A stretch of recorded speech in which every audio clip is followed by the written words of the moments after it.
Hello everyone, we have another video again for graphing linear equation using the slope and y-intercept b. So the question is how to plot the slope or the rise over run. But before that, let's identify the different forms of graph of a linear equation. So kung nakikita nyo ngayon, kung ang graph nyo ay katulad nito, ang tawag natin dyan ay positive slope. Okay? Pero kung ang graph naman ay ganito, ibig sabihin, ganito yung kanyang illustration, yan ay example ng negative slope. Kapag ang slope natin ay negative. Okay? But if the slope is undefined, meaning to say, ang graph natin ay the same ng y-axis or isang vertical line. Okay? And if the slope is equals to 0, therefore, our illustration for the graph of the equation is just the same like the horizontal line or the x-axis. Okay, so now let's proceed to the example on how to graph or on how to plot the slope of a line and the y-intercept b. Okay, so like for example, we have the slope 3 over 2 and we have the y-intercept or the value of b is equals to negative 3. Okay? So the first thing that you're going to do is you need to write the coordinates or the ordered pairs for the y-intercept. Okay? So kung natatandaan nyo yung diniscuss natin about the x and y-intercept, so for y-intercept, always na 0 ang value ng x natin and copy the value of y-intercept. Okay? Katulad nito. 0 and negative 3. And then, yan yung una nating ipa-plot. So, starting from origin, we're not going to move to the left or to the right because the value of x is equals to 0. But the value of y is equals to negative 3. Therefore, we're going to move downward. 1, 2, 3. And this is now our point. 0 and negative 3. But the question is how we're going to plot our slope 3 over 2. So, dito na papasok yung rise over run. Okay? So, dito sa rise over run, ang rise natin ay tumutukoy sa y-axis. At ang run natin ay tumutukoy naman or parang ini-illustrate siya ng ating x-axis. Okay? So, we have the rise which is equals to 3. Okay? So, starting sa point na 0 and negative 3, we're going to move 3 units upward kasi positive 3. So, magka-count tayo. 1, 2, 3. Andito yung point natin. And we're going to, since this is our rise, 3 units upward, we're going to run 2 units to the right. 1, and run is equals to 2. 1, and 2. So, andito yung point natin, yung next point natin. And if you're going to continue the process, magka-count ulit tayo ng 3 units upward starting this point. 1, 2, 3. And we're going to run again 2 units to the right. 1, 2. So this is our next point. Okay? So continue the process. If you want, so 1, count ulit ng 3 units upward. 2, 3. And run 2 units to the right. 1, 2. And this is now our point. Okay? And if you're going to connect these points, we form the graph of linear equation. And as you can see, that the graph is the same or our slope is positive. Therefore, this is an example of positive slope. Okay? Katulad doon sa pinakita kong graph ng linear equation. Okay? So next, let's proceed to the second example. We have the slope m equals to negative 5 over 3 and b equals to 5. So the same process, we need to write the ordered pairs. So we have 0 and 5. At yan yung una nating ipa-plot. So starting from origin, our x is equals to 0 but the value of y is equals to 5. So magka-count lang tayo ng 5 units upward. 1, 2, 3, 4, 5. Andito yung point natin na 0 and 5. Okay? So, tandaan nyo palagi na ang y-intercept b natin ay palaging makikita sa line ng y-axis. Kaya siya tinawag na y-intercept. Okay? And now, let's proceed to the slope. So, we have the rise over run. Our rise is negative 5 and the run is equals to 3. Since our rise is equals to negative 5, we're going to move 5 units downward. 1, 2, 3, 4, 5. And here, we're going to run 3 units to the right. 1, 2, 3. Okay, this is now our point. And if you're going to continue the process, starting this point, magka-count ulit tayo ng 5 units downward. 1, 2, 3, 4, and 5. And 3 units to the right. Magra-run tayo ng 3 units to the right. 1, 2, 3. Okay, and this is now our last point. And if you're going to connect these 3 points, they form the graph of linear equation. And this is now an example of negative slope because our slope is negative 5 over 3. Okay, next, we have the slope 6 over 5 and the value of y-intercept b is equals to negative 2. So here, our ordered pairs is 0 and negative 2. Okay, so we're going to plot this point now. 0, our x is 0, therefore mag-stay tayo sa origin. But the value of y is negative 2, so we're going to move 2 units downward. Starting from origin, 1, 2. This is now our point.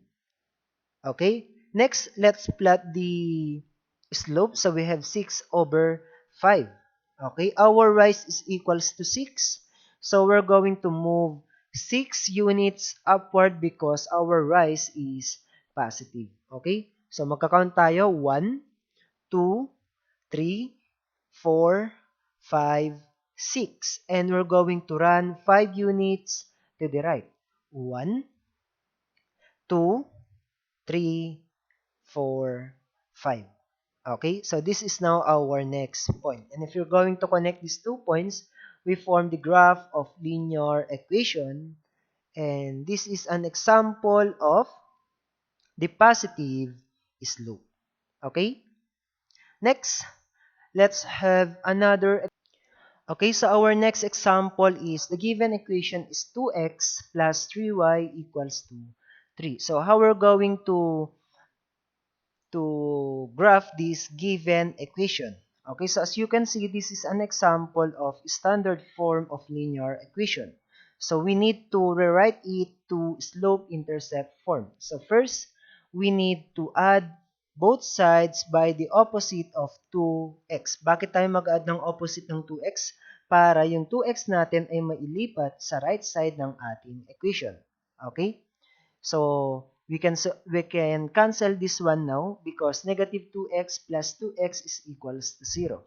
So we have the new equation 3y equals to negative 2x. Hindi pwedeng mauna si 3 kasi ang ating slope-intercept form ay y equals to mx plus b. Okay, kaya dito we have 3y equals to negative 2x plus 3. And here, since we have the coefficient for y. So we're going to divide both sides by 3 para maalis natin yung 3 na number na nasa y natin. Okay, so pwede natin tong i-cancel out kasi yan ay equals to 1 or y na lamang yung matitira. Okay? Negative 2x divide by 3, negative 2x divide by 3 is equals to negative 2 over 3x. Hindi natin pwedeng gawing decimal yung slope natin. Pero pwedeng maging fraction. Okay, next.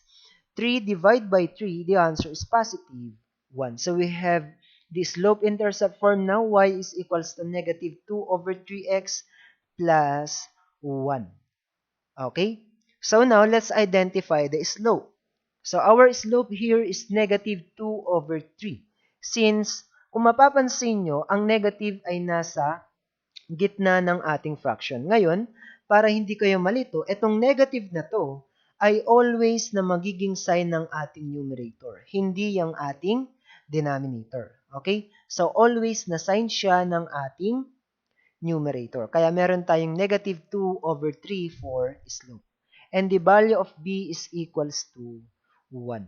Okay? But the ordered pairs is equals to 0 and 1. So, ipa-plot natin ngayon. So, we have 0 for x. So, mag-stay tayo sa origin.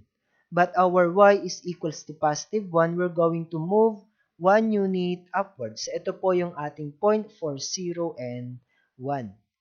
And since we have the slope now, okay, so using the rise over run, our rise is equals to negative 2. Okay, so negative 2, we're going to move 2 units downward. Magka-count tayo, 1, 2. And we're going to run 3 units to the right. 1, 2, 3. Okay, so dito yung point natin. Okay, next, if you're going to continue the process, we're going to rise 2 units downward kasi negative 2, 1, 2. And run 3 units to the right kasi positive 1, 2, 3. So, ito yung ating last point. And if you're going to connect these 3 points, we form the graph of linear equation. And this is an example of negative slope. Okay? So, the question is, what if the given slope is the same number? Like for example, we have this slope y is equals to negative 4 over 4x plus 2. Okay? So, how we're going to plot this one now? Okay? If you're going to observe negative 4 divided by 4, we can simplify this fraction. And that is equals to negative x plus 2. But the question is how we are going to plot negative 1.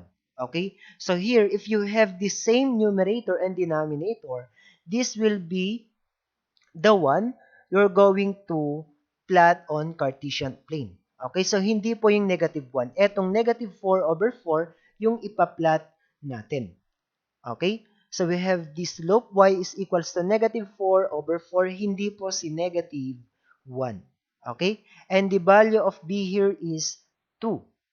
So since the value of b or the y-intercept is 2, so we have the ordered pair 0 and 2. And if we're going to plot this point, we can find the points here on positive 2.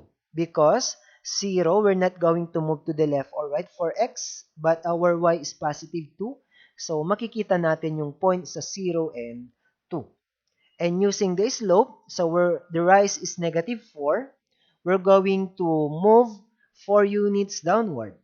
1, 2, 3, 4. And we're going to run 4 units to the right. 1, 2, 3, 4. And this is our next point. And if you're going to continue the process, you can find that the graph of linear equation is an example of negative slope. Okay? So next, what if the given slope is a whole number? Like for example, is negative 4x, y equals to negative 4x plus 2. Okay? So how we're going to find for the slope?